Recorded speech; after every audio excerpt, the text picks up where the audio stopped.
औज़ुबिल्लाहिमिनश्शैतानिर्रजीम बिस्मिल्लाहिर्रहमानिर्रहीम अल्लाहुम्मा सल्लि अला सय्यिदिना मौलाना मुहम्मदिन व अला आलि सय्यिदिना मौलाना मुहम्मदिन बिक़द्रि हुस्निही व जमालिही सल्लु अलैहि व आलिहि।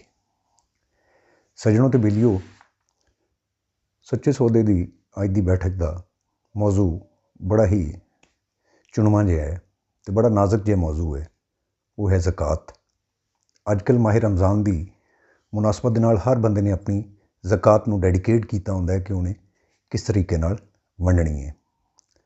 हकदार ते जिहड़े लोग जिहड़े सफ़ेद पोश ने वो सही जिहड़े डोनर्स ने उन्हां तक नहीं पहुँच सकते।